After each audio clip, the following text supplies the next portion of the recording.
Many years ago, I went for a program in the church of my friend, Pastor George. And I came with a prophet. And as the program was going on, the guy, very intelligent, as we're moving, he's capturing the names of the, this road mark. Those road marks. I'll say, this is so cities. This is. So by the time we landed, that became the first subject of prophecy. He would just prophesy, then call the name of a city. And then people will shout. The church is the problem. You are the ones encouraging these people. Because when they say, somebody will shout, prophesy. Meanwhile, it's a lie. He's telling. But because he saw that you are happy, the Bible tells us in Acts chapter 12, oh my God, they arrested James and killed him. And when Herod saw that it pleased the Jews, what did he do? He proceeded to take Peter. The reason why they are proceeding is because they saw that this thing is making you happy. That's the problem. Because when they prophesy, you are happy. You clap. You say, prophesy more. Some of you now, you prefer that this should be a prophetic meeting so that they will call your name. Don't you know your name? And every time Jesus operated with the word of knowledge, it brought salvation. But this, when they operate with word of knowledge, it's money that it brings. It's money and other things. But that of Jesus, the day he used it, he won his soul. He won Nathaniel. But your own now is money. And because when they use it, you are happy, you are excited.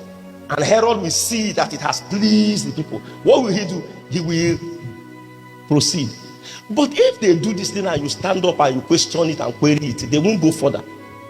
So one of the things that God is doing in this meeting is to also embolden you. It is possible for you to stand up in a church, in the middle of a church service and say, Pastor, you are lying. You see, they don't know. If you invite a false prophet and a false prophet is talking, the Spirit of God in you can stand up. That is not rebellion. That is rebellion against Satan. Because what is operating in that man is Satan. It's the Spirit. And God can never be against you for rebuking the devil. Show me in the Bible, can God be against you for rebuking Satan? So you can stand up and say, sir, this is not God speaking. We went to that place, the guy prophesied to one man, say he should give him his car. In your church now, I'm not talking about something. The church in the south, that's what I'm telling you. Say, God say you should give me one brand new car. Even me that have suffered and labored in that place, I didn't receive anything. This man that has never come, he has never planted anything, just applied. And the man was already packaging the key. I had to stand against that thing. I said, this one is not God. Oh.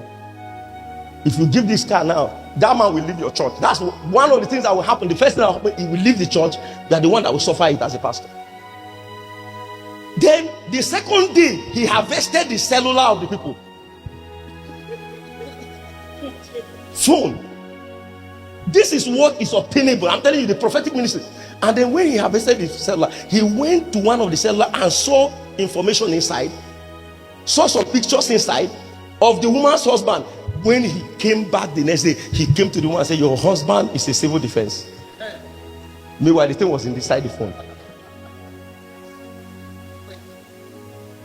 I'm telling you of the church, in case you don't know, I'm telling you of your church, the Southern church has been soaked in the spirit of Jezebel.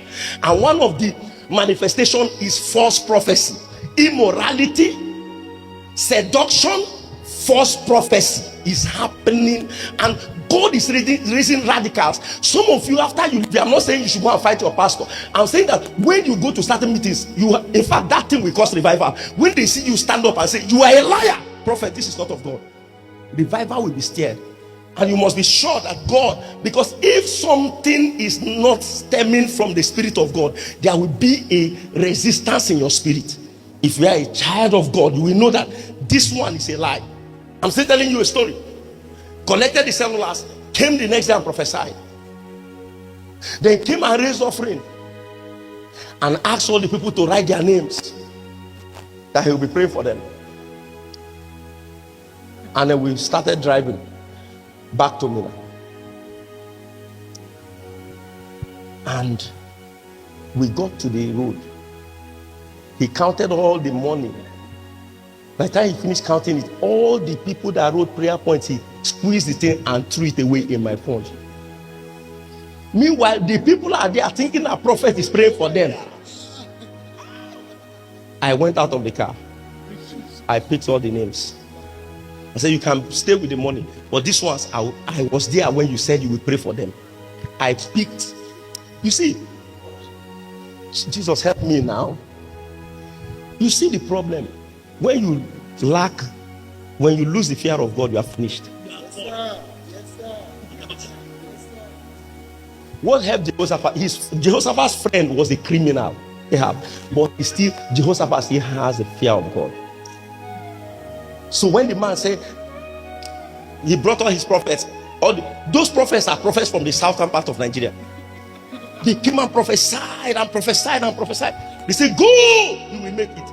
I see programs where people come. The only thing they do is to prophesy to people. Even though you yourself, you know that you sinned yesterday, you committed fornication, and the prophet said, go, are you not afraid? Don't you know that he's lying to you? You committed sin yesterday. You slept in the man's house. You came. My prophet is telling you, you make it. You should know that the man is lying to you. He should have seen that he should have seen you sinned yesterday. He didn't see that one. He saw that you prosper. So there are certain things that you should. Even Jehoshaphat knew that this prophecy, there is a way it is. When people say, go, you prosper. Go, you prosper. Go, you. He said, Kai, are you sure? Jehoshaphat said, this prophecy, you get us, is there no other prophet that we might inquire? Because this thing, because the man, he still has the fear of God. If you lose your virtue of sincerity, you are finished. See, in ministry, don't ever lose your virtue of sincerity. You may make mistakes, but still fear God. Then there is hope. The day you lose your virtue of sincerity, you are gone.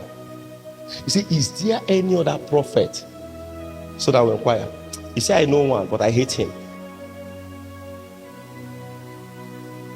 See, he always prophesied against me. He has never said anything. How can he not prophesy against you when you are doing evil? The other one say, call him. Micaiah. Where are the Micaiahs of our time? And when this guy came, before he came, they advised him. They said, look at how all the prophets have prophesied. Let not your own be different from their own. Prophesy the same thing. So he was advised, he was given. You know, prophets receive intel. They get information.